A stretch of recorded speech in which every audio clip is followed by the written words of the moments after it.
Cette rencontre de septembre, il y a un an et demi, avait aussi été l'occasion pour le secrétariat exécutif du SIAT d'annoncer son programme de travail en matière de politique foncière. Un an et demi plus tard, un bilan est nécessaire pour expliquer ce qui a été fait, pour expliquer et donner les orientations qui paraissent aujourd'hui relever du politique, c'est-à-dire du possible. Comme la ville, le foncier est un dossier orphelin, dont les composantes sont prises en charge par différentes institutions et ministères. La Direction générale des impôts, le ministère des Finances, l'ONACA, donc l'Office national du cadastre, et le ministère des Travaux publics, Transports et Communications, les officiers ministériels qui sont pris en charge par le ministère de la Justice et les tribunaux. Difficile dans ces conditions de dégager une vue d'ensemble, d'évaluer, de trouver un fil conducteur. Et c'est pour cela que le gouvernement haïtien a décidé de confier au comité interministériel d'aménagement du territoire, dans la mission qui lui a été dévolue par l'arrêté de création en 2009, des formalités, l'appui aux professions, donc toutes ces professions concernées par le foncier, un cadastre simplifié, une contribution à la réforme judiciaire par une autre gestion des conflits fonciers, et enfin un agenda législatif à produire en appui aux 4 objectifs précédents, mais en s'assurant de leur effectivité par les réformes institutionnelles appropriées.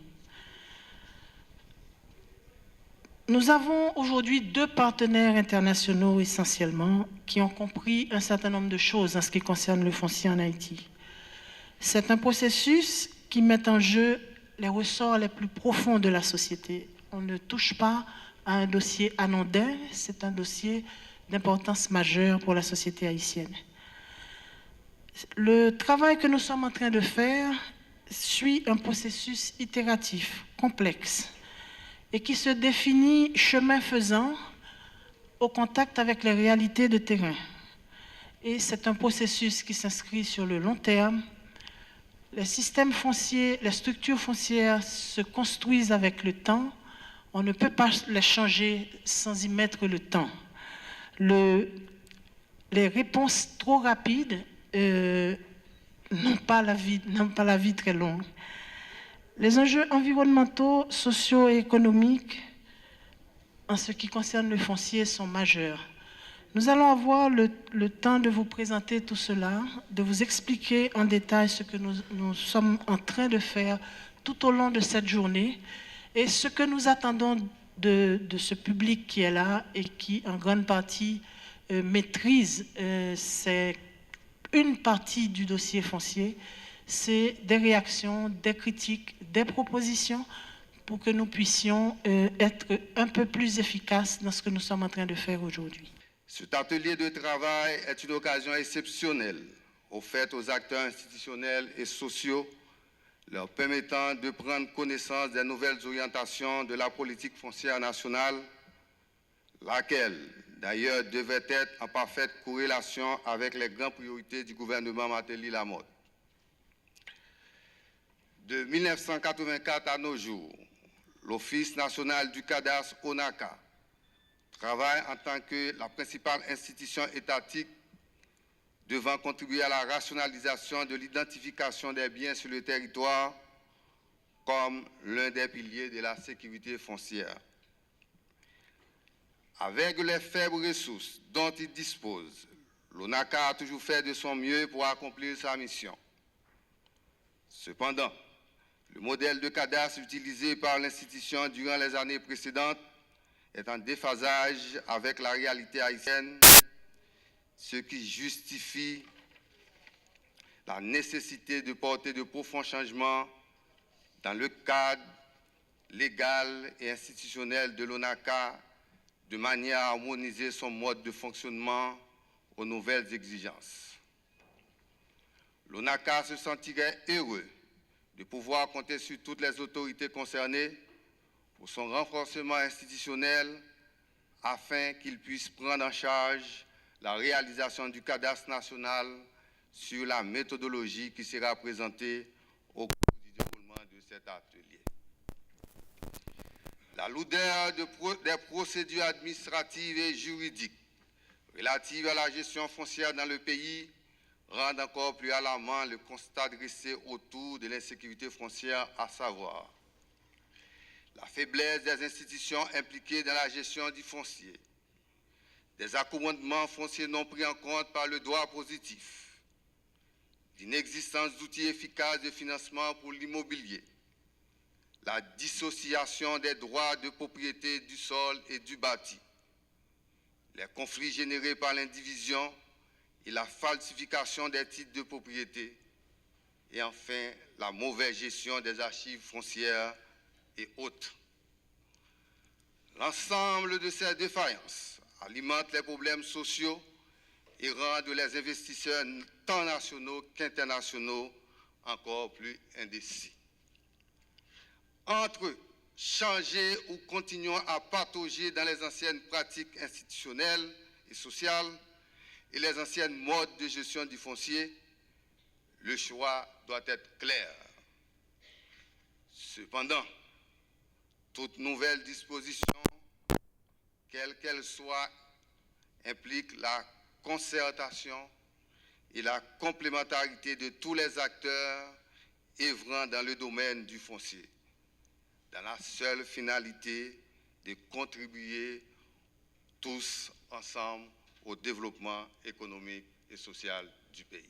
En effet, l'amélioration de la sécurité des droits sur le foncier pour les populations, pour les investisseurs, facilite l'organisation du mieux vivre au quotidien, permet de se projeter dans le futur et de projeter du développement. Et donc les déclinaisons de ce cadastre dépassent les questions d'amélioration de la sécurité pour promouvoir un développement durable à travers une politique d'aménagement du territoire. En effet, ce cadastre permet aux autorités locales l'identification des éléments apparents, que sont les espaces publics, les voiries, les voies d'eau, les parcelles, le bâti, mais aussi les éléments moins apparents, les limites administratives des collectivités locales. Cela renvoie au domaine public de l'État. Ça facilite ainsi l'analyse des opportunités relatives à l'aménagement du territoire. Ça permet de mettre en perspective la valorisation de ce territoire et de donner ainsi à l'État un outil fiable pour conduire une politique volontaire et ambitieuse de reconstruction de l'espace urbain, de réappropriation de l'espace rural, de préservation d'aires protégées et donc du patrimoine haïtien. Alors, le comité interministériel d'aménagement du territoire, créé en 2009, nous l'avons rappelé, a été chargé dans son rôle interministériel difficile de coordination de tous les ministères qui interviennent sur ces sujets, a été investi de ce rôle de pilote dans la mise en œuvre de cette réforme foncière de l'État. Et après une réflexion conjointe conduite par les autorités haïtiennes et françaises, il a donc été décidé au cours de l'année 2010 de mettre en place un projet visant à poser les bases d'un cadastre et d'une réforme foncière globale en Haïti. Dans ce cadre, les autorités haïtiennes ont travaillé en collaboration avec de nombreux experts français, comme le Conseil supérieur du notariat français, la Direction générale des finances publiques, dont un expert est d'ailleurs présent ici aujourd'hui, l'École du cadastre de Toulouse, l'Ordre des géomètres experts fonciers, l'Institut géographique national dans sa branche internationale, c'est un peu compliqué, l'IGN a une branche internationale, et plusieurs experts, notamment des experts mis à disposition permanente du SIAT, afin de poser les bases du projet cadastre et sécurisation foncière. L'ensemble de l'expertise mobilisée par les autorités haïtiennes et par le ministère des Affaires étrangères français est piloté par le SIAT, et ce concours s'est traduit d'une manière continue depuis 2010 à travers 3 conventions de partenariat successives qui ont apporté une contribution française à ce projet d'un montant d'environ 5 millions de dollars. C'est donc avec très grand intérêt que nous voyons aujourd'hui non pas aboutir, mais faire un bilan d'étape de ce projet par cette réunion et par cette table ronde. C'est quelque chose qui nous paraît fondamental pour le devenir de votre pays, pour le développement de votre pays. Et nous sommes très heureux, très fiers d'y avoir apporté une contribution et de continuer à y apporter une contribution par notre expertise et une contribution qui répond à votre demande et à vos besoins. Alors je souhaite un grand succès à ces assises, puisque le nombre de personnes impliquées n'a pas permis de faire une table ronde, mais des assises. Je souhaite vraiment un grand succès et c'est avec beaucoup d'intérêt que nous suivrons les résultats de vos travaux. Cet atelier répond, permettez-moi de l'affirmer, à ces multiples exercices et démarches en vue d'aborder et de résoudre le problème du foncier. Et le gouvernement entend s'y atteler. Vous conviendrez donc avec moi que cet atelier participe d'une volonté de consolider l'état de droit. Mesdames, Messieurs, le gouvernement se réjouit de voir d'importantes personnalités se réunir pour traiter d'un problème aussi important relevant de la réforme foncière.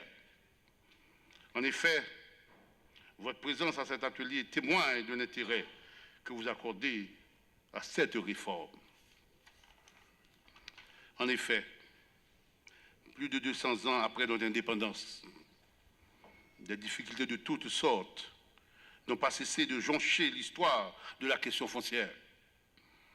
Ces problèmes récurrents sont dans la plupart des cas à l'origine des conflits terriens qui ont eu pour effet de déchirer le tissu social et de dégrader notre environnement physique. Cet atelier s'inscrit précisément dans la perspective de répondre à ce besoin de sécurité et de paix sociale.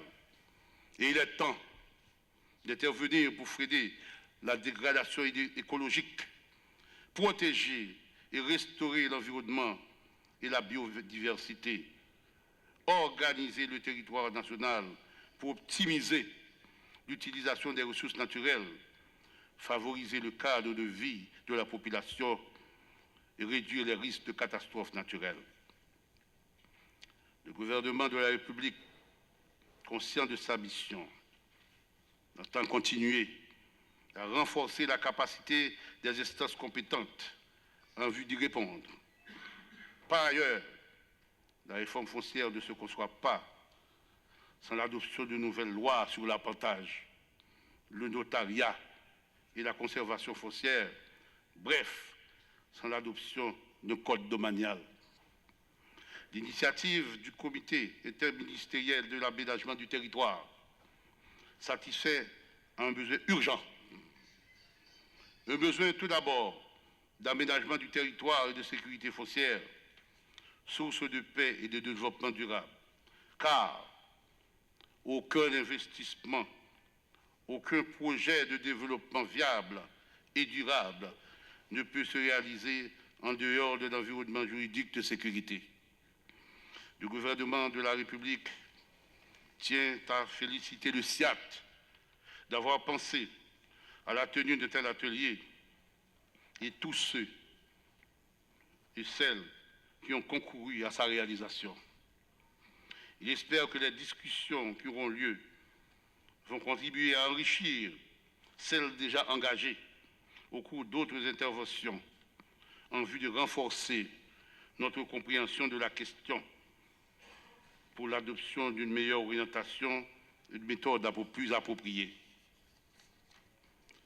Engagé à la tâche combien ardue de l'aménagement du territoire, le gouvernement formule donc le vœu que les travaux de cet atelier permettront de trouver des pistes de solutions. Au nom du président de la République, son Excellence Michel Joseph Martelly, et en mon nom personnel, je souhaite à toutes et à tous une bonne participation.